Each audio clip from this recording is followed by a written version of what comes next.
Yo, what is going on, guys? It is Hart. It's going to be breaking down the Thursday Thanksgiving slates here on DraftKings. We have $1 million in first place, so it should be a fun tournament to be playing for Thanksgiving tomorrow. So I'll be talking through some of my core plays and building blocks, how to get different on this slate. So let's get right into it.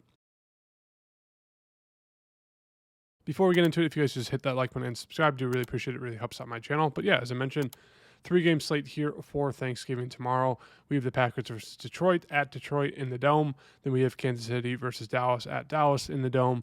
And then Cincinnati versus Baltimore outside there, but weather should be fine. So in terms of the quarterback situation, obviously we have Lamar Jackson, Patrick Mahomes, Dak Prescott. Joe Burrow should be back.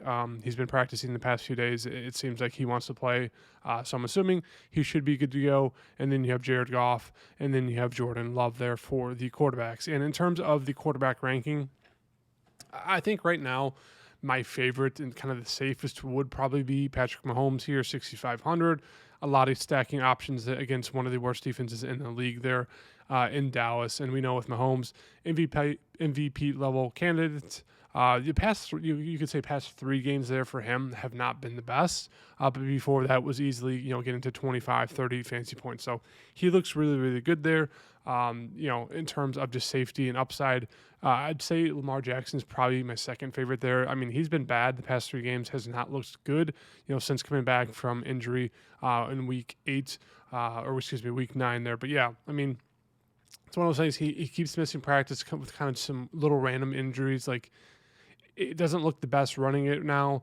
So I think there is a little bit of risk. This offense and Lamar just don't look great. But once again, they're going against the worst defense in the NFL there in terms of Cincinnati. So it's a great, great spot there for Lamar and this team to get right. So it's really kind of hard to kind of decide, who you're going to go with a quarterback. There's just a ton of great options. And then if you move down more, obviously Dak going against Kansas City. You don't love it. Kansas City is a good defense, but I mean, Dak's been balling. They're playing at home in Dallas. Like, this could be a potential shootout here. So he looks fantastic. Obviously, you can pair him with George Pickens, Jake Ferguson, CeeDee Lamb, even Javonte Williams. He's a great option. I mean, Joe Burrow, same thing. 6,000 for Joe Burrow. We know he's going to come out. He's going to throw the ball around a ton. They're going to want to give him a few touchdowns there. Like, he's another fantastic option. So in terms of ranking, I think right now it's Patrick Mahomes at the top. Then I think 2A and 2B for me would be Lamar Jackson and then Joe Burrow. And then from there, I'd go to probably Jared Goff and then Jordan Love. It's just in terms of Jared Goff and Jordan Love, if you're building just a couple lineups, I just don't know if I'd get to them unless I'm just doing one super contrarian lineup, because just, these 4 guys all have the same, if not higher upsides than Jared Goff, Jordan Love. You're really just going down to them if you're trying to get different in terms of the quarterback position, which I don't really think you need to do because, Jared Goff doesn't really have that upside there in terms of rushing. Same thing with Jordan Love, like a guy like Patrick Mahomes and Lamar Jackson do. So yeah, in terms of quarterback, that's kind of my ranking there for this kind of early look build, kind of core play build. I think I'm going to go with Joe Burrow here for this. Moving on to the running backs. So for the running backs right now, absolutely loving Derrick Henry. I know he doesn't really have the pass catching upside that these other backs do, but I mean, he's just getting one of the best matchups you can possibly ask for going against the worst defense in the league. So he looks great at 7,300.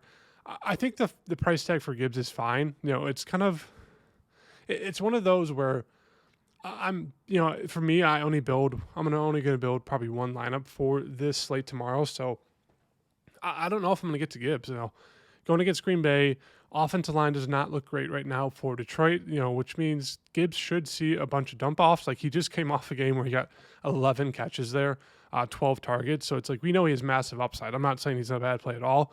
I'm just saying in terms of, 8,800 for him, I think it's fair if you want to pay down for these other running backs who, Josh Jacobs at 6,800. That's an absolute steal there. I mean, we know when they get to the red zone, they're going to pound it in with him. He should be good to go. Chase Brown with Joe Burrow back, like, he should be really, really solid. He's been great since, Joe Flacco's kind of taken over, and now that you have Joe Burrow, it's going to be the same thing. Like, he should have some really good PPR upside pass catching ability. Javonte Williams has just seen a massive workload. I know it's not the best situation in terms of matchup, but a guy that's seen 20-plus touches, he's kind of run bad in terms of the touchdown variance the past 3 games, but still, he could easily pop one in there. He gets a ton of workload there. And then even like a guy like Kareem Hunt, like, you can pay down for him, Pacheco might be back. It looks like he is, but still, once they get to the red zone, they like punching them in with him. And then they also have, David Montgomery, a guy that they said they were going to get more involved. Obviously, they didn't. Only 5 rushing attempts there. He did get 3 catches in the last game, but it was obviously the Jahmyr Gibbs show. So in terms of paying up, like if you're only building a few lineups, I don't think it's necessary to get to Gibbs, but obviously he's one of those guys, as we saw last week, can break the entire slate. So for me personally, in terms of the running back, amazing spots for a lot of these different guys. I think right now, I do kind of doing a little, game stack here with Chase Brown. And overall on a 3-game slate, like you kind of have to take a stand. Like you can't really spread out. I mean, you can try to, get players from every single team on your roster. But in terms of this 3-game slate, like one of the best options you can do is just kind of go with a game script. Like let's say you want to pick Cincinnati and Baltimore and just say, I think this game's going to shoot out. I'm going to just pretty much play one of those, game scripts where either I kind of have a balanced build of that game, or I go, heavy on one side with a bring back in the other, and maybe I get a piece from a different game, and that's kind of it. So in terms of your lineup process, a 3-game slate, this is where you really want to buy into kind of those game scripts, just because if your game is the one that kind of is a shootout, the other games really don't matter because obviously a lot of the guys within your lineup are going to be doing very, very well, and most of the other lineups are going to need those guys to be in the top, 1%. So in terms of build, that's kind of my tidbit there. But for, running back for this, I think I'm going to go with Chase Brown here with Joe Burrow. In terms of like a second running back, I think right now, if you want to get super different, I think David Montgomery is my favorite kind of, super contrarian running back. Has not been great the past 4 games, pretty much all season. His upside is kind of limited there with Jahmyr Gibbs, but he could have one of those games as we saw in week 3 there where, he pops up a few big runs, maybe gets into the end zone once or twice. And if he puts up, 15, 16 fantasy points at 4,800, and these, most of these other running backs are kind of in the same area, 15 to 20 fantasy points, like that could really help you out in terms of paying up for other spots. So he's my favorite kind of super contrarian option. But right now, I like getting to Chase Brown. And let's just go with, you could get a little bit different and go double, running back here in this, this game if we wanted to do that. But I think right now let's just get Josh Jacobs there. Obviously, we have to wait and see if he's good to go, but he should for this matchup here against Detroit. He should be a pretty solid option there, 6,800. Do like him.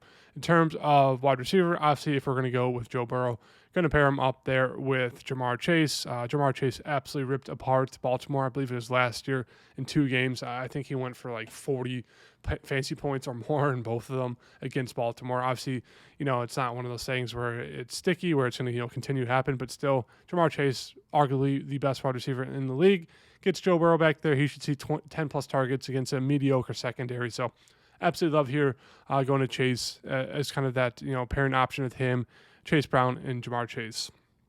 In terms of kind of these other options, Rashid Rice is just seeing a massive workload there with the Kansas City Chiefs. Obviously, George Pickens has been better than CeeDee Lamb the past couple of weeks, but I mean, we're getting a fantastic price here on CeeDee. 6,900 is a fantastic price. He's still getting the workload. It's just one of those things. He's just dropping balls. Like I think he dropped 2 touchdowns. He dropped a touchdown against Las Vegas, and in this past week he dropped a touchdown there against Philadelphia. So he could have had some really good games there, but he just keeps dropping the ball. But 6,900, I think it's really hard not to get him there at that price tag.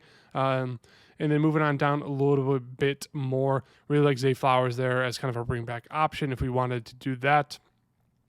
Moving on down a little bit more, as you can see, there's kind of a big drop off. You obviously have kind of the top 4 or 5 studs, wide receiver ones for these teams. And then it kind of drops off into that kind of secondary range where a guy like Jameson Williams was really hot, was chalk, and then he went out there and put up an egg there with 0. So he's a great kind of contrarian tournament option, kind of like a David Montgomery, where there's definitely a lot of risk, but if they have a good game, it really sets you up for success. And then you have the really risky Green Bay Packers options, Christian Watson, Romeo Doubs there, even Xavier Worthy. This is kind of the risky secondary option area where I wouldn't get multiple of them in my lineup. I'd really just kind of stick with one of these guys just because there's a lot of risk, and I don't really think you need to get to these guys here just because it's really kind of soft pricing across the board, I would say, for this slate. But in terms of kind of favorite cheap option, I do like Xavier Worthy. I know he's hasn't been the best since Rashid Rice has come back, but he's still seeing solid volume, 7, 7, 5, and 8 there for him in terms of that workload going against Dallas. So I really like him as an option. Obviously, Andre Yosivas here against the Baltimore Ravens looks good as the wide receiver 2 there with no T. Higgins. Moving on down a little bit more, don't mind taking a shot on a guy like Golden, Tinsley, or Bateman. If you want to get super, super contrarian, you're kind of restricted to be below $4,000 for a wide receiver. But yeah, right now, I really like just kind of sticking with kind of the top guys there. If I was going to get to kind of those secondary options, I think Xavier Worthy and Jameson Williams are your best options. And then Christian Watson would be kind of my third favorite there. Kind of a big play wide receiver there for the Packers. But with Josh Jacobs back, maybe they rely heavily on him. In terms of tight end situation, obviously Jay Ferguson looks great. Kelsey looks great. And then Andrews, with the Cincinnati Bengals, they've been the worst defense against opposing tight ends. Every single tight end that they have played has gone off. So obviously Mark Andrews looks fantastic there. I really like Isaiah Likely as kind of that contrarian option off of what should be a chalky Mark Andrews. He's a guy who's been out there, been a little bit involved, but nothing too explosive yet this season. But we know he has really good upside there. So I wouldn't be surprised if he has a really good game here in the spot tomorrow against the Bengals. As I said, worst defense in the league against opposing tight ends, and just obviously worst defense in the league overall. So those guys all look great. Gesicki looks like a great option there. We saw him have some big games last year when they were missing Jamar Chase or T. Higgins. So he looks really good at 3,100. He's getting steamed up a lot there to pair with Joe Burrow. And then from there, that's really it. I don't know if I'd get too crazy in terms of going to like a Noah Fant or Luke Musgrave, kind of these other secondary options. I really just, stick with kind of the main three there, Ferguson, Kelsey, Andrews. Or if you want to get to the chalk train there, Gesicki, I don't mind it. And if you do want to get a little bit more contrarian, I do like going to Isaiah Likely there at 2,600. And then in terms of defense, it's going to be hard to avoid, playing, picking some guys who are going to be playing against your defense, some offensive players.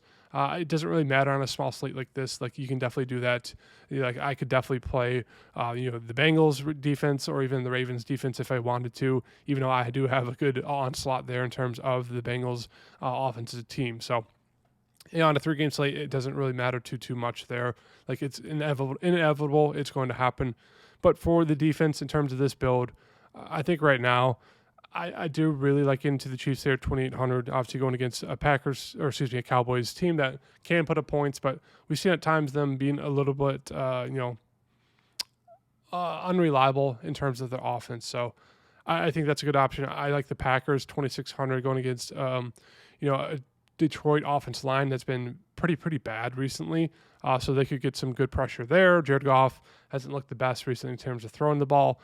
So those are some options there if you wanted to. And for this, I don't love it. Just because, let's just go with the Chiefs for now. So that leaves you with 4,300 left over for the next 3 spots. Obviously, with tight end, if you wanted to pay down to Isaiah Likely, you could, which could open up some more spots, closer to that 5,000 range for the last 2. So this is kind of my early core play build. If I was going to take out a guy, I'd say take out Josh Jacobs there. I'd leave like this. So I really like Joe Burrow, really like Chase Brown, really like Jamar Chase as kind of the 3 options there for Cincinnati. Since CeeDee Lamb, really like that price tag there for him. And the Chiefs defense, I think it's in a really good spot there. It leaves you with 5,000 left over. You can kind of get to any player that you want with that. You would have to obviously pay down for maybe 1, if not 2, of the wide receiver or tight end. So hope you guys like the video. Hit the like button and subscribe, and I hope you guys have a great Thanksgiving. Peace.